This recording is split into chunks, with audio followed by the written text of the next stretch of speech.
그뿐 아니라 또한 리브가가 우리 조상 이삭 한 사람으로 말미암아 임신하였는데 그 자식들이 아직 나지도 아니하고 무슨 선이나 악을 행하지 아니한 때에 택하심을 따라 되는 하나님의 뜻이 행위로 말미암지 않고 오직 부르시는 이로 말미암아 서게 하려 하사 리브가에게 이르시되 큰 자가 어린 자를 섬기리라 하셨나니 기록된 바 내가 야곱은 사랑하고 에서는 미워하였다 하심과 같으니라.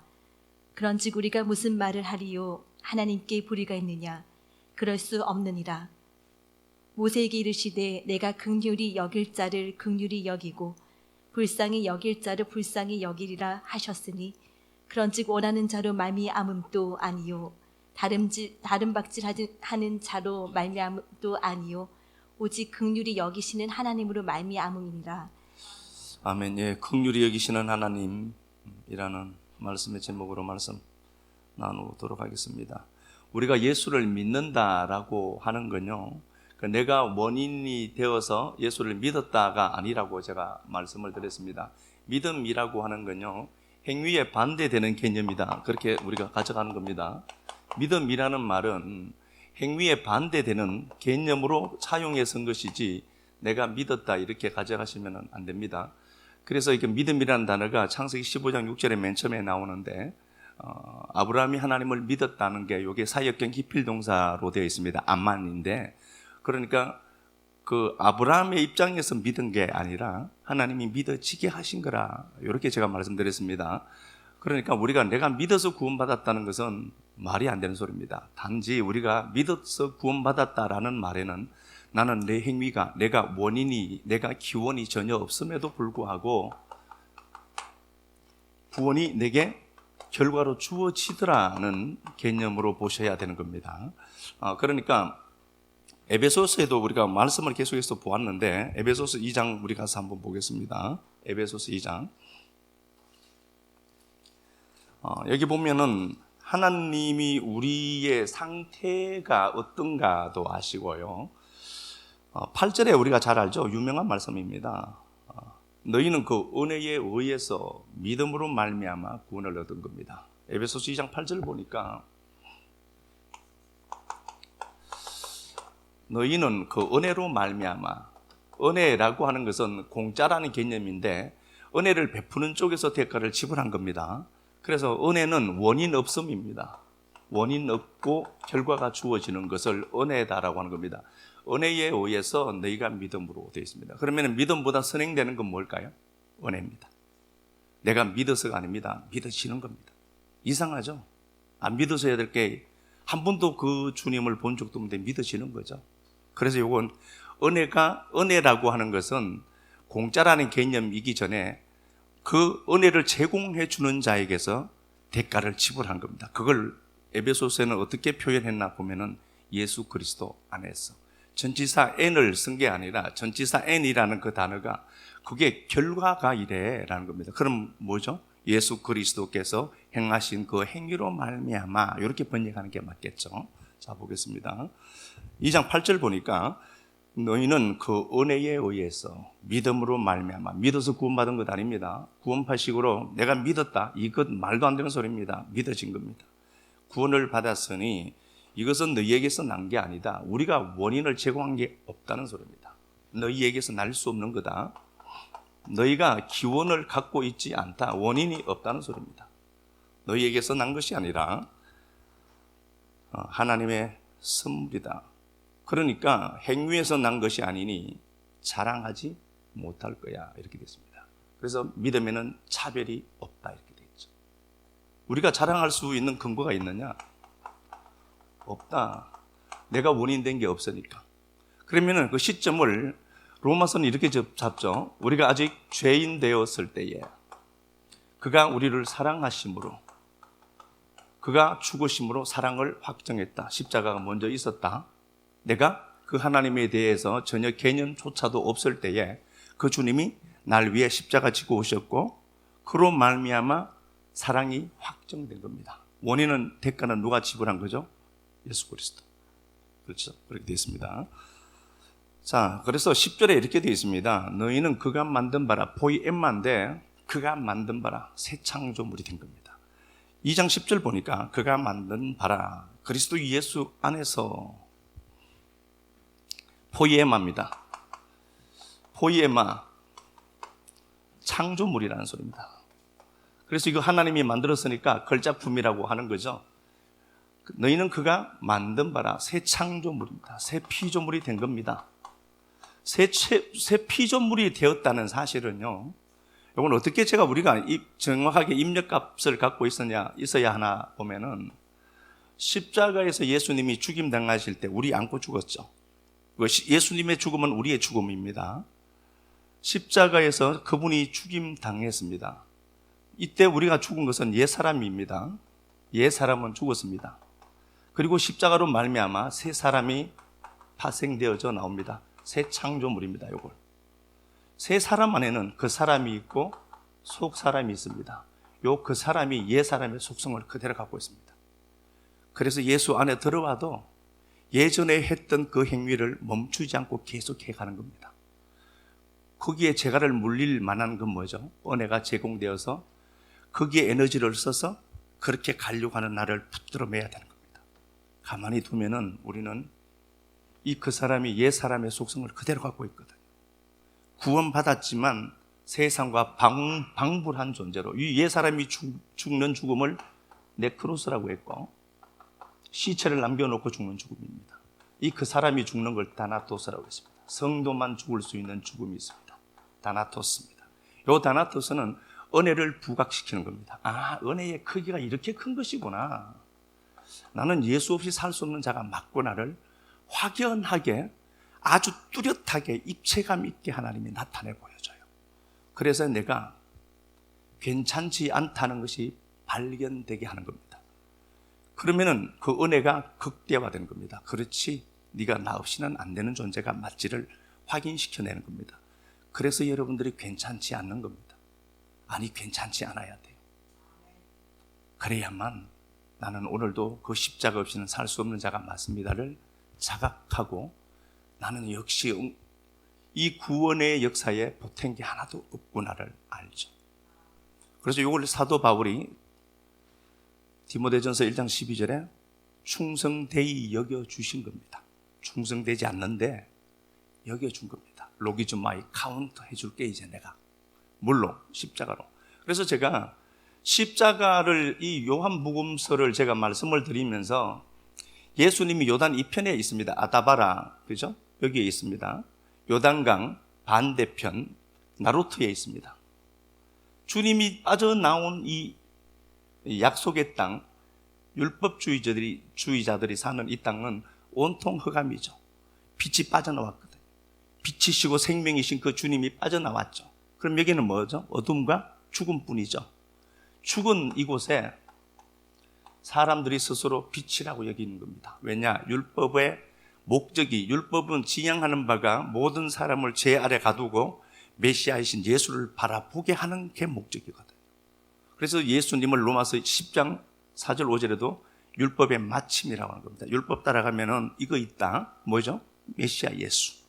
그건 만나라고 준 건데, 이들이 여기에서 율법을 자기식으로 그 당시의 사람들의 관념으로 열심히 지킨 거죠. 여기는 빛이 없는 곳입니다. 빛이 있다라고 믿는 겁니다. 착한 행동들이 있으니까. 성경이 어떻게 도덕 윤리냐는 거예요. 성경은 도덕 윤리를 뛰어넘는 생명 이야기라는 걸 우리가 잊어버리고 놓쳐버리면은 마치 잘한 도덕적인 그 잣대 몇 개 갖고 와서 나는 이렇게 했으니까 하나님이 내게 은혜를 더 베풀어 준다라고 착각하는 겁니다. 그렇지 않습니다. 성경은 생명 이야기 책이지 한낱 인간들이 만들어 놓은 최고의 경지, 이게 도덕 윤리, 이걸 잘해야 된다, 이 차원을 넘는 책이라는 것도 아시는 겁니다. 여기에 있는데 주님이 4일째 되는 날에 나사로 찾아옵니다. 4일째 찾아오는 이유가 뭐라겠습니까? 주님이 3일 길 가는 겁니다. 그분이 가는 길이니까.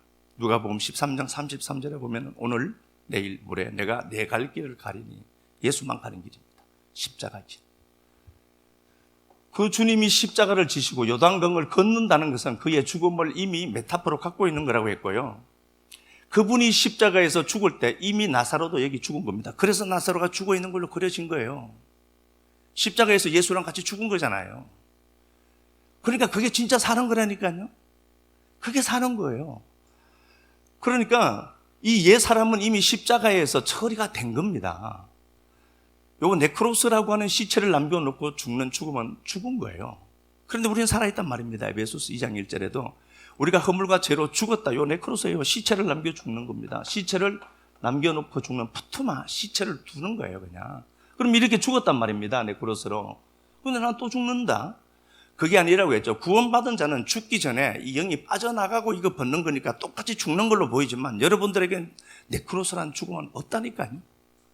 만약에 여러분들이 시체를 남겨놓는 죽음을 죽는다 그러면 여러분들은 구원과 전혀 상관없는 자들입니다. 내가 죽을 때는 내 영이 빠져나가고 벗으니까 순서적으로 보면 나는 영이 받들려 나가고 빠져나가고 벗는 거니까 나는 죽음이 없다니까요. 네크로스라고 하는. 그런데 불신자들은 단절이란 죽음을 겪는다라고 했잖아요. 이건 이미 죽었기 때문입니다. 네크로스는 십자가에서. 그러면은 우리가 이 옛 사람은 여기서 해결되었고 이제 새 사람 네크로스 되지 않는단 말입니다. 우리는 안 죽는단 말입니다. 지금부터도 사람들 보기에는 그냥 시체를 남겨놓고 죽지만 내 편에서 보면은 죽음을 내가 1인칭 시점에서 놓고 보면은 나는 안 죽는다니까요. 이게 영이 나가고 이게 벗는 거니까. 그들에게는 뭐가 있느냐 보니까 다나토스가 있어요. 야, 역시 그 사람은 옛 사람과 똑같은 놈이구나. 그렇게 보면서 하나님의 은혜를 자꾸 이렇게 드러내고 부각시키는 일을 하는 게 그 사람입니다. 그래서 원인이 애초부터 구원의 원인이 내게 없었다면은 완성도 그분은 나 없이도 할 수 있다는 거. 베드로전서 5장 10절. 베드로전서 5장 10절 우리 한번 가서 볼까요?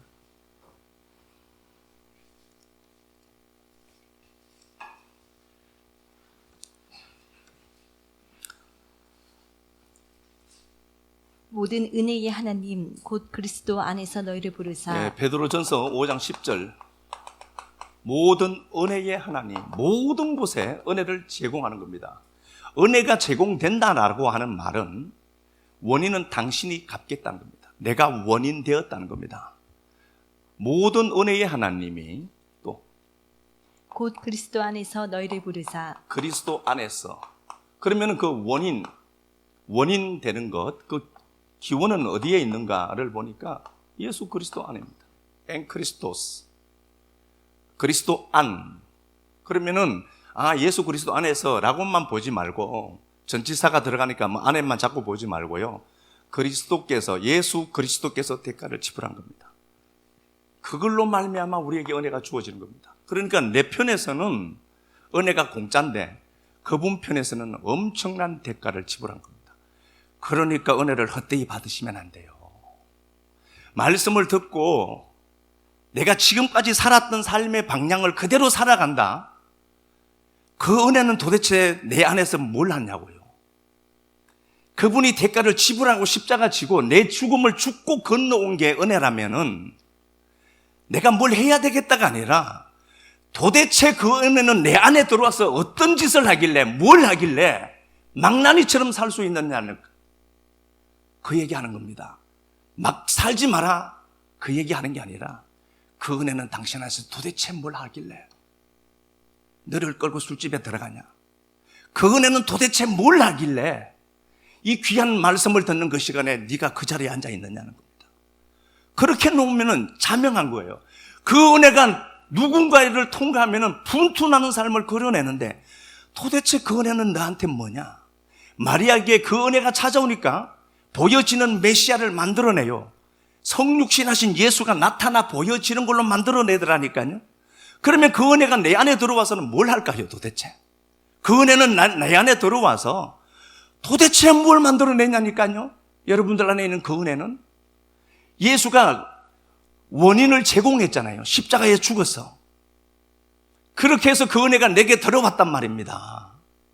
그 비싼 은혜. 하나님이 십자가에 벌거벗겨서 죽었다니까. 여러분들의 감정에 호소하는 게 아닙니다.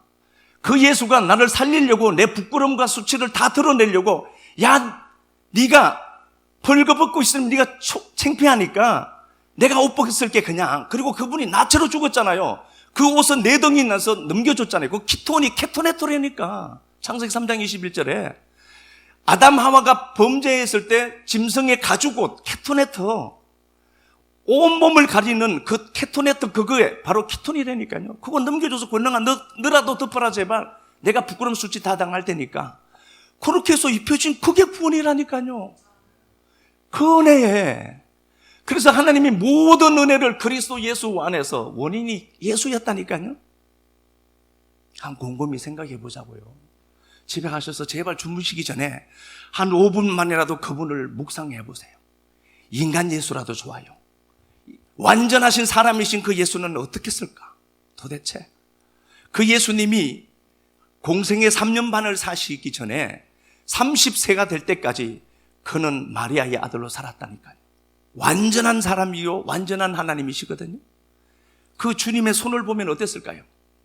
목수라고 하지만 정확하게는 석수입니다. 그게 나무가 별로 없어요.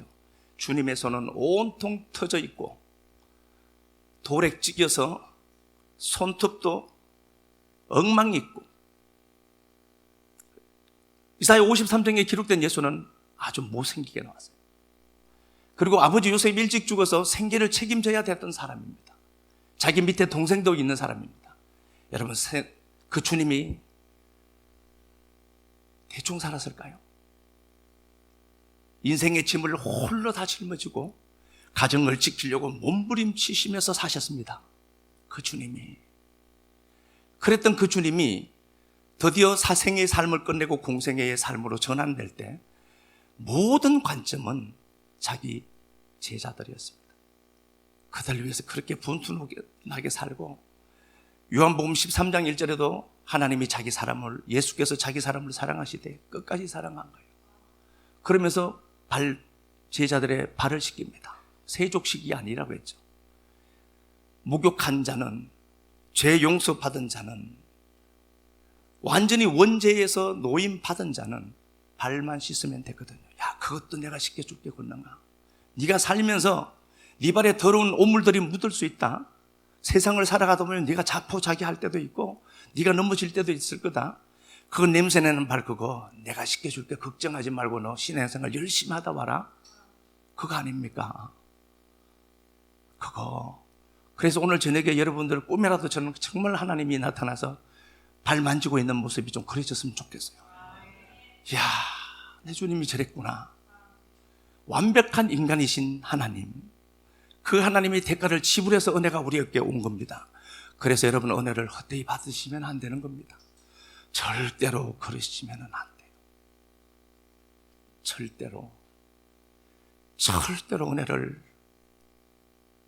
그렇게 받으시면 안 돼요.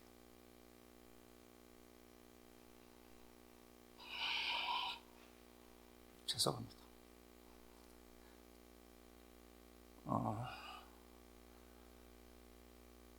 적어도 제게 온 이 은혜는 내 생명보다도 가치가 있는 것 같아요.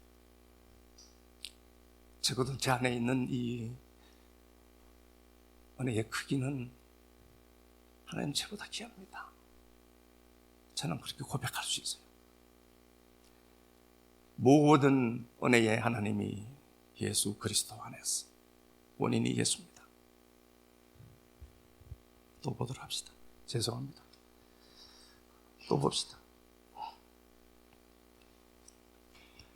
모든 은혜의 하나님 곧 그리스도 안에서 너희를 부르사. 대가는 예수가 지불한 겁니다. 개 같은 갈렙들을 여호수아가 손 붙들고 갔던 것처럼요, 그리스도 안에서 너희를 부르사 자기의 영원한 영광에 들어가게 하시니까 완료된 겁니다. 영원한 영광에 들어보낼 자신이 있다. 나는 하나님은 은혜를 제공해 주셔서 끝까지 우리를 붙들고 놓지 않을 수 있을 힘이 있다.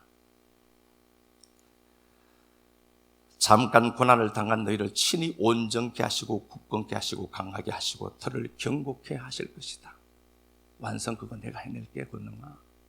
그 구원의 시작과 결과는 그분에게 있습니다. 그래서 베드로가 마지막에 그렇게 이야기합니다. 11절, 권능이 세세 무궁하도록 그에게 있을지어다. 시작하신 그 하나님이 힘과 능력과 권세가 있어서 완성할 걸 알거든요. 아, 하나님이 시작해서 하나님이 완성하는 거구나. 우리에겐 그래서 은혜가 계속해서 유입되는 겁니다. 은혜를 거두지 않습니다. 불신자에게는 은혜를 거두지만 적어도 저와 우리들에게는 은혜는 거두지 않습니다. 끝까지 은혜를 제공해 주시겠다. 여기에는 내가 원인이 없잖아요. 그가 원인 되어서 권능한 너에게는 계속해서 은혜가 제공될 것이다. 우리 에베소서 2장에서도 보았던 것처럼 다시 한번 가봅시다.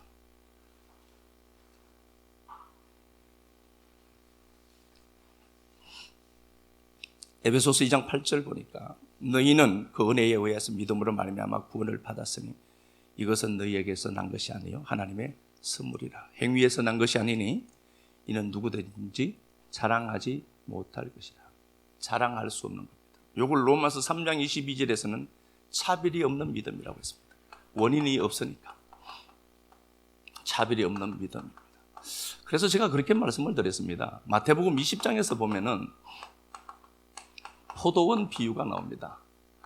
제가 말씀을 몇 번 드리지만 포도원 안과 포도원 밖 세상밖에 없습니다. 포도원 안에 들어온 사람들은 밖에서 종일 놀고 서 있는 자들입니다. 아르게스라고 했습니다. 에르곤입니다. 이 단어가 마태복음 12장 36절 이하 말씀에는 무익하다는 단어로 번역되어 있습니다. 밖에 놀고 서 있는 자는 무익한 자입니다. 하나님 보시기에 아무 쓸모가 없습니다. 그런 인생들을 포도원 안으로 집어넣습니다. 집어넣은 이유는 딱 하나입니다. 집어넣어 주지 않으면 그날 굶어야 돼요. 이때는. 그러니까 권능아, 네가 종일 무익하게 밖에 있지 너. 내가 포도원 안에 집어넣는다. 일 시키는 게 목적 아니라니까요. 도대체 무슨 일을 얼만큼 했다는 겁니까? 없잖아요. 그런데 여기서는 공로주의가 판칩니다. 나는 아침 6시에 왔는데, 아침 9시에 왔는데, 오후 5시 퇴근 시간 바로 1시간 직전에 온 사람부터 왜 주냐는 겁니다. 종일 놀고 있는 인생을 포도원 안에 집어넣어 두니까 공로주의가 생기는 겁니다. 내가 이렇게 했는데 난 도대체 왜 이렇게 취급받지? 제일 무서운 게요, 섭섭귀신이에요. 섭섭귀신. 섭섭하거든요. 저한테 꼭 문자라도 주세요. 오늘 목사님 설교가 거슬렸습니다. 이렇게라도 문자 주면 저는 편하게 자요. 그러니까 섭섭한 겁니다. 내가 한 게 있거든요. 아니요. 그 행위마저도 포도원 안에서 벌어진 것은 공로 없음입니다. 맞죠? 그래서 바로 19장 26절 이하 말씀에서도 보고 마태복음 20장 16절에도 보면 이 단어 속에 있습니다. 나중된 자가 먼저 되고 먼저 된 자가 나중된다 라는 요 두 구절 속에 포도원 이야기 집어넣어놨습니다. 나중된 자는 뭐죠? 나중된 자가 먼저 된다. 율법주의가 아니라 내 행위가 아니라 하나님의 은혜로 구원받은 자구나를 먼저 아는 그 나중된 자가, 그게 프로토스 첫째야. 바로 우리 공로 없다니까요. 공로 없음이 하나님 앞에 인정받는 거예요. 우리 살리려고 아버지가 당신의 아들 예수를 죽여서 구원시켰잖아요. 그 아들의 울부짖음이 우리에게서 완성되니까 그분은 예수밖에 없다니까요. 하나님이 가장 원하는 건요, 자기 새끼예요. 물론 하나님은 세 분인데 그 세 하나님은 완전한 하나님이십니다. 각각 개체로도. 그 하나님이 한 위격을 갖고 있는데요, 구속 사이에서는 아버지, 아들, 성령으로 종속된 관계로 나오는 것뿐입니다. 그러니까 우리가 이렇게 보면서 모든 은혜의 하나님이 이렇게 완성해가고 계시구나, 만들어가고 계시구나, 이걸 우리가 아는 겁니다. 그래서 에베소서 2장에서도 보면은, 에베소서 2장 1절에서도 보면은 우리가 본질상 진노의 자식이라고 하죠. 진노의 자식이었어요. 그런데 그 은혜가 뚫고 들어온 겁니다, 이 권능이에게. 그런데 갑자기 저도 처음 예수 만났을 때가 있을 것 아닙니까? 김신 권사님도 알듯이요. 제가 처음에 예수 믿었을 때도 그랬다니까요. 술 먹고 막 돌아다니고 그랬잖아요. 교회 한 번 가자라고 해서 길 속에서 그래서 갔는데 그날 콧물이 나오고 막 이유 없이 눈물이 나더니 방언이 그때 터졌거든요. 그래서 뭐가 있구나 싶더라고요. 그리고 나서 제가 그때 가서 혹시라도 방문이 없어질까 봐 담배 한 모금 랄랄랄랄라 이렇게 해봤어요. 그때도 저를 컨트롤할 능력이 없어서 그렇게 하나님이 나를 찾아오시더라. 난 한 게 하나도 없어요. 하나님이 선택했기 때문입니다. 하나님이 선택했어요. 믿고 싶어도 못 믿는데 우리가 믿는다는 건요, 엄청난 은혜죠. 자, 오늘 본문 가서 한번 보겠습니다. 자, 이 틀 갖고 한번 보겠습니다.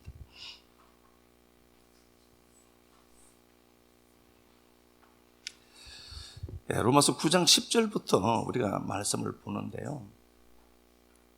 에서와 야곱 이야기가 나옵니다. 에서와 야곱 이야기가 나옵니다. 출생 이전에 이미 그들은 하나님 앞에 선택된 게 더 중요합니다. 그래서 그들이 이렇게 되어 있습니다. 11절에도 보면 이 리브가가, 그들의 어머니 리브가죠.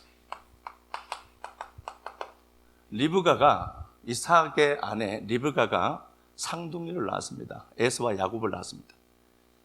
그런데 보니까 그 자식들이 11절에 나지 아니하고 무슨 선악을 행치 아니할 때 택하심을 따라되는, 하나님의 뜻이 행위로 말미암아, 행위가 원인 아니다는 소리겠죠. 부르시는 이로 말미암아 13절에 야곱은 사랑하고 에서는 미워했다는 겁니다. 선택입니다. 기독교는 선택 교리가 굉장히 중요합니다. 에서는 하나님이 미워했다. 출생하기 전부터입니다. 야곱은 사랑했다. 왜 그러냐? 하나님이 선택했기 때문입니다. 단지 선택했다고만 보시면 안 됩니다. 선택하고 에서와 야곱이 등장하기 전에 하나님의 주권이 먼저 개입된 겁니다. 그리고 그들에게는 은혜로 제공되지만 대가는 하나님 편에서 지불한 겁니다.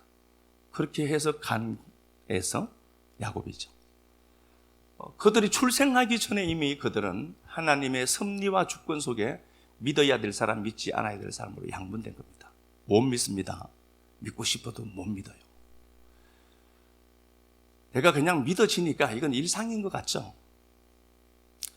믿고 싶어도 못 믿습니다. 진짜 못 믿습니다. 이게 믿어지는 이 복이 그의 선택과 작정에 의한 겁니다. 11절에 그렇게 말씀드렸습니다. 그래서 주님이 그렇게 말씀합니다. 야, 그렇다고 해서 14절에 무슨 하나님이 불의가 있니? 누구는 사랑하고 누구는 미워하고, 출생하기 전부터. 그런데 하나님이 불쌍히 여길 자를 불쌍히 여기고 긍휼히 여길 자를 긍휼히 여긴다는 겁니다. 긍휼히 여기시는 하나님이세요. 에르모스입니다. 긍휼이라는 단어가 히브리어로 바꾸면 헤세드입니다. 헤세드인데 언약에 기반한 사랑인데요, 긍휼이라는 단어입니다. 그래서 주님이 누군가에게 손을 대고 긍휼히 여겼다, 불쌍히 여겼다, 스팔랑크니조마이라는 단어를 쓸 때는 창자가 끊어지는 겁니다. 창자가 끊어지는 고통은 딱 한 사람에게만 느낍니다. 자기 새끼거든. 얘는 내 새끼야 라는 겁니다. 그래서 그분이 오셔서 과부의 아들을 고쳐내는, 살려내는 장면이 나오는데, 그 과부는 남편이 없는 자입니다. 신랑 예수를 만나지 못한 자입니다. 그렇게 되면은 그 과부는 참 신랑이신 예수를 만나야 됩니다. 그래서 하나님이 그 과부를 위해서 그 아이를 죽게 합니다. 그 아이를 통해서 주님은 이미 나인성으로 돌아오고 있습니다. 나인이 기쁘다, 즐겁다는 단어입니다. 기쁨의 성, 즐거움의 성인데 그게 어떻게 아픈 일이 있습니다. 예수가 예수 되려면, 은혜가 은혜 되려면 그 일이 있어야 하는 겁니다. 주님이 오셔서 그 관에다가 손을 댑니다. 이유는 뭐라고 했죠? 그 부정과 저주를 내가 가져갈 테니까 너는 나로 살아라는 겁니다. 그래서 살아나죠. 그러면은 그 과부는 참 신랑이신 예수를 만나는 거죠. 그러면 그 아이는요, 죽었다가 살아나니까 누구 새끼입니까? 예수님의 새끼죠. 그 구원을 그렇게라도 그려두고 싶은 겁니다. 그래서 우리가 하나님의 선택으로 말미암아, 긍휼하심으로 말미암아 내가 구원의 혜택을 입었다면은, 은혜가 은혜 되는 것에, 은혜가 은혜 되는 그곳에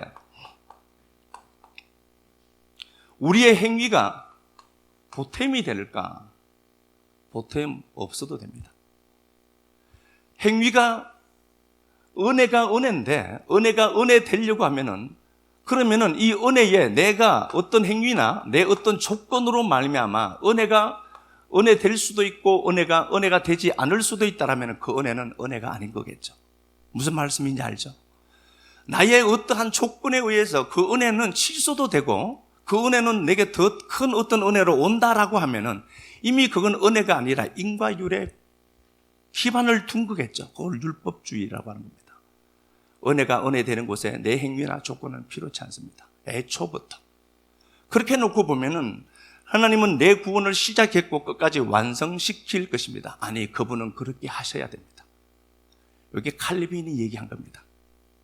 믿음으로 구원받았다는 겁니다. 그래서 여러분들은 여러분들을 보고 낙심하는데, 여러분들의 실패를 보고 여러분들이 불안에 나를 던져두기도 하는데, 그것 이상으로 그 크기보다 훨씬 여러분들은 더 크다는 사실을 아셔야 돼요.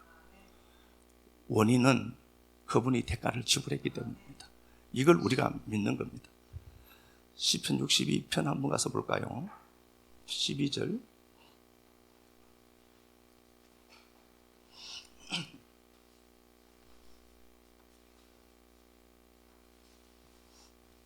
네, 시편 62편 12절. 주여 인자함은 주께 속하오니 요 인자함은 주께 속하였으니 요게 인자라는 단어로 번역됐습니다. 요 단어를 그 72년은 긍휼이라는 단어로 번역을 했어요. 인자가 누구에게 속한 거죠? 하나님께. 그러니까 이 인자가 우리에게 오면은 마태복음 산상수훈식으로 이야기를 하면은 심령이 가난하게 되죠. 요거에 페네스가 있고 푸트코스가 있다고 했습니다. 페네스는 상대적인 가난입니다. 누구는 100만 원이 있고 누구는 10만 원이 있는 겁니다. 근데 여기는 가난이 푸트코스죠. 절대 가난입니다. 그것도 없이 못 사는 상태. 우리가 번역에는 심령이 가난해지면은 원인처럼 보이죠. 심령이 가난해지면은 복이 있다. 인과율 관계로 보이지만 그렇게 되어 있지 않다고 했죠. 푸트코스, 여기 맨 처음에 나오는 게 마카리오입니다. 복이 있다. 선언이 먼저 있어요. 야, 권능아, 네가 복이 있어.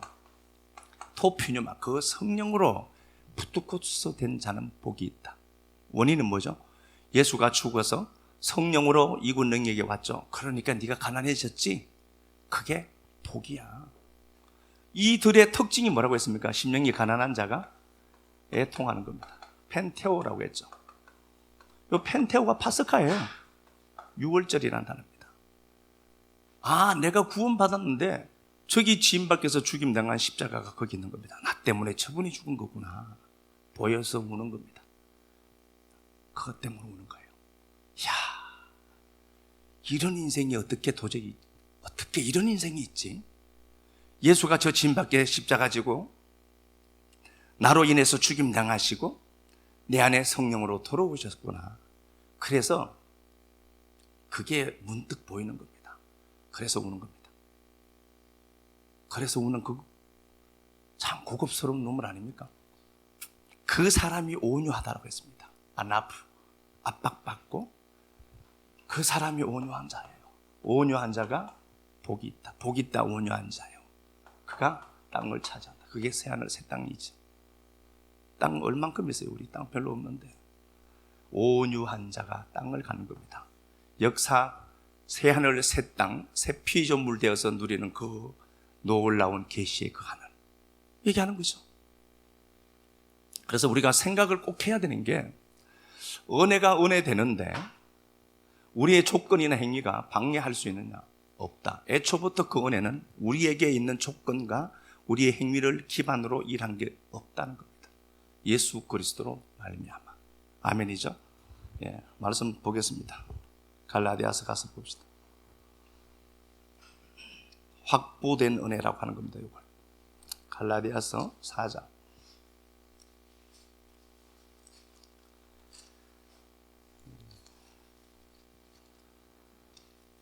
22절. 기록된 바 아브라함에게 두 아들이 있으니 예, 아브라함에게 두 아들이 있습니다. 또 하나는 여종에게서 하나는 자유 있는 여자에게서 낳다 하였으며 여종에게서는 육체를 따라 낳고 자유 있는 여자에게서는 약속으로 말미암았느니라. 이것은 비유니 이 여자들은 두 언약이라 하나는 신의 산으로부터 종을 낳은 자니 곧 하갈이라. 이 하갈은 아라비아에 있는 신의 산으로서 지금 있는 예루살렘과 같은 곳이니 23절 28절 너희는 이삭과 같이 약속의 자녀라. 30절 여종의 아들이 자유 있는 여자의 아들과 더불어 유업을 얻지 못하리라. 그래서 어떻게 하죠? 내어 쫓아라. 이삭과 이스마엘 입장에서 보면 굉장히 기분 나쁩니다. 그들은 어머니가 누구냐에 의해서 구원이 확보되고 있기 때문입니다.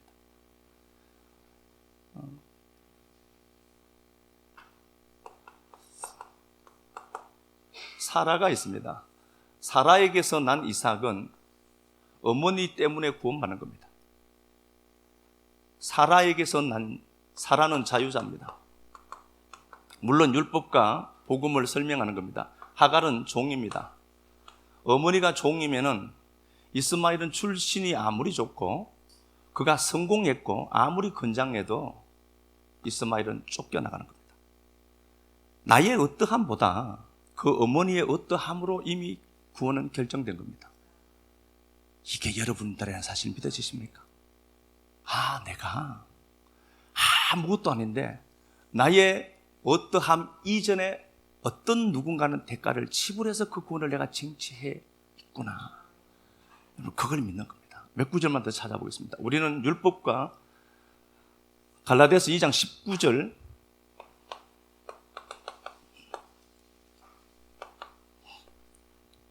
율법에 죽었나라는 단어가 나옵니다. 갈라디아서 2장 19절. 내가 율법으로 말미암아 율법에 대하여 죽었나니. 율법에 대해 죽었다.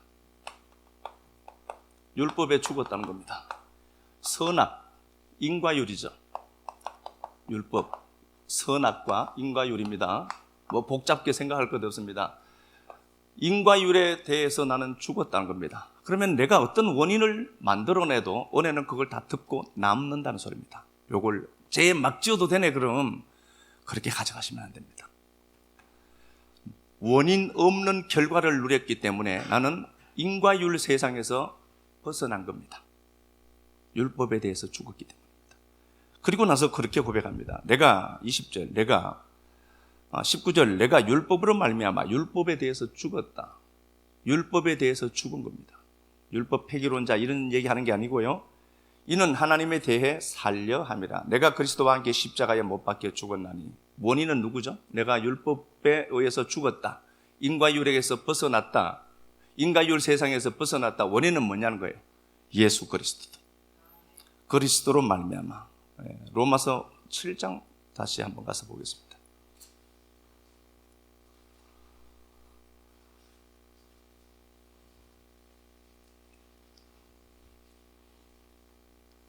(7장) 4절. 그러므로 내 형제들아 너희도 그리스도의 몸으로 말미암아 율법에 대하여 죽임을 당하였으니. 율법에 대해서 죽었다는 겁니다. 원인 없음. 인과율 세상에서 그동안 벗어났다는 겁니다. 이걸 은혜의 세계에 진입한 겁니다. 율법에 대해서 죽었습니다. 인과율 세계에서 죽은 겁니다. 선악 구조에서 죽은 겁니다. 6장 11절. 이와 같이 너희도 너희 자신을 죄에 대하여는 죽은 자요. 죄에 대해서 죽은 자입니다. 자명합니다.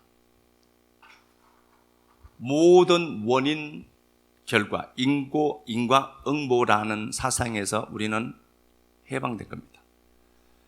그래서 예수 그리스도로 말미암아 예수님이 원인이 되어서 결과를 우리가 받습니다. 그래서 병든 자는 예수께서 채찍에 맞았으므로 낫는 겁니다.